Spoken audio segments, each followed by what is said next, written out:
여러분 안녕하십니까? 목포 MBC 뉴스데스크입니다. 교통법규를 위반하는 오토바이를 쉽게 볼 수 있지만 오토바이는 번호판이 뒤에 있다 보니 고정식 카메라로 단속이 사실상 불가능했습니다. 그래서 경찰과 지자체가 후면 무인 교통단속 장비를 새롭게 도입해 시범 운영에 들어갔습니다. 서희령 기자입니다.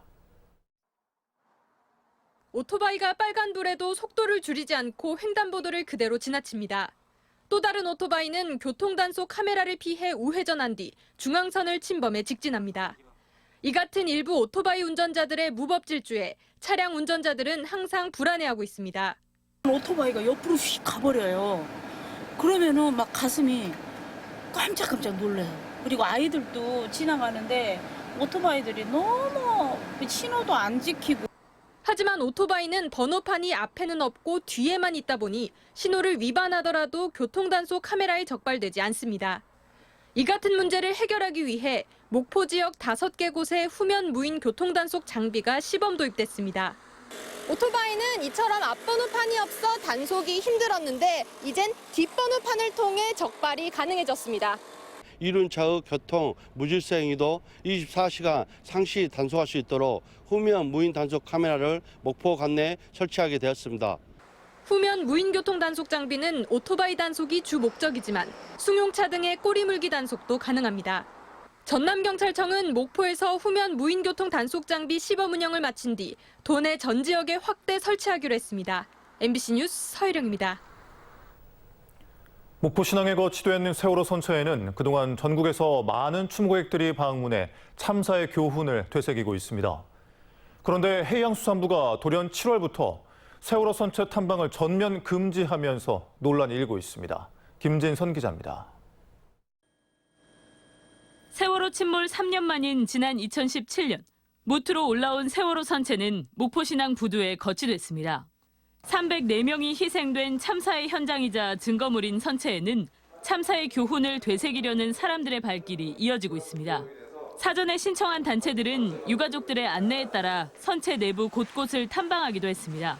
지난해에만 1,300여 명이 찾았습니다. 가족들이 왜 싸우는지를 알 수가 있기 때문에 그런 목적을 가지고 또 하는 방면에 또한 이 세월호가 영원히 거치돼서 세월호 참사에 대해서 왜 안전이 중요한지를 또 알리는.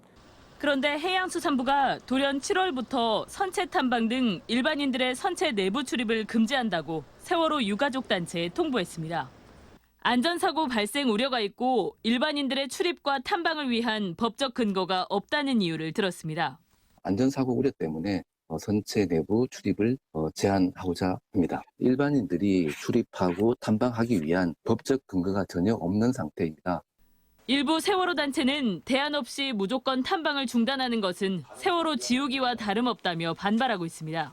선박 등록이 말소된 건 인양도 되기 전인 지난 2016년인데 7년이 지나서야 법적 근거가 없다는 이유로 출입을 금지하는 것은 납득할 수 없다고 말합니다. 안전에 대한 문제가 있다라고 하면 그에 따른 해수부에 대한 입장을 좀 명확하게 저희들한테 전달할 필요가 있는 거고, 일방적으로 7월 1일부로 선체 출입을 하지 못한다라고 하는 거는 저희는 받아들일 수 없다라는 입장입니다. 해양수산부는 선체를 영구 보존할 국립 세월호 생명기업관 사업의 일환으로 선체 내부에도 탐방로를 조성하는 만큼 그전까지는 출입을 금지한다는 입장. 하지만 실제로 탐방로 조성이 시작되는 건 오는 2027년이어서 세월호 선체 출입을 둘러싼 논란은 계속될 것으로 보입니다.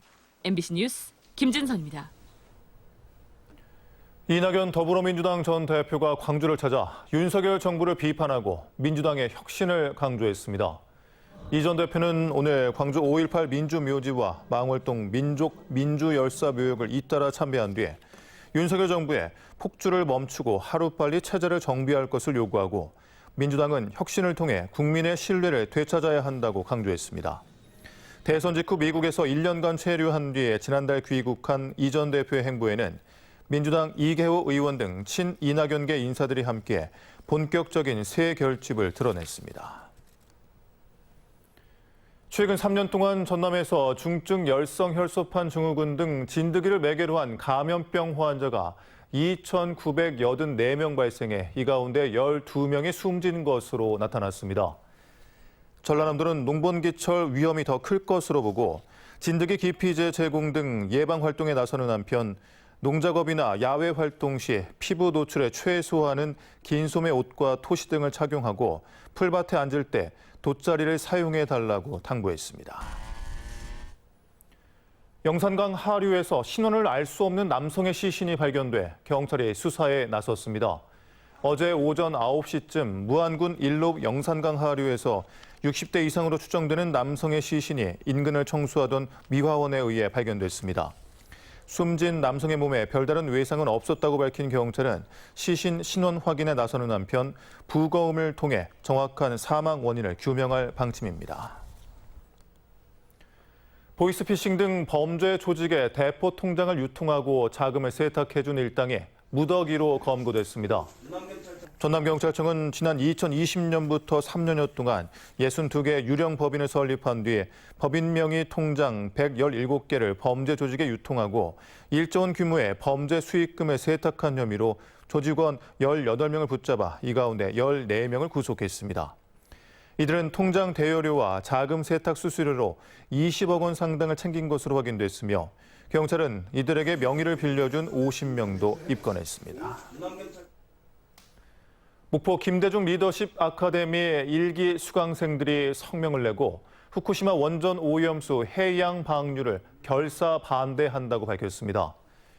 이들은 정부 여당은 무책임하게 핵 오염수 방류의 위험을 국민이 감수할 것을 미리 결정한 뒤에 위험이 없다고 주장만 할 것이 아니라 위험을 피할 수 있는 방안을 마련해야 한다며 해양 투기를 단호히 반대하고 국제해양법재판소에 제소할 것을 촉구했습니다. 한국전력을 책임질 차기 사장 공모가 마무리된 가운데 호남 출신의 김동철 전 의원이 유력한 것으로 알려지고 있습니다. 정치권 등에 따르면 차기 사장 공모에는 김 전 의원을 포함해 2명 이상이 지원하는 것으로 알려졌고 앞으로 약 2개월 동안 서류 심사와 면접, 인사 검증 등의 절차를 밟은 뒤 최종 후보가 결정될 것으로 예상되고 있습니다.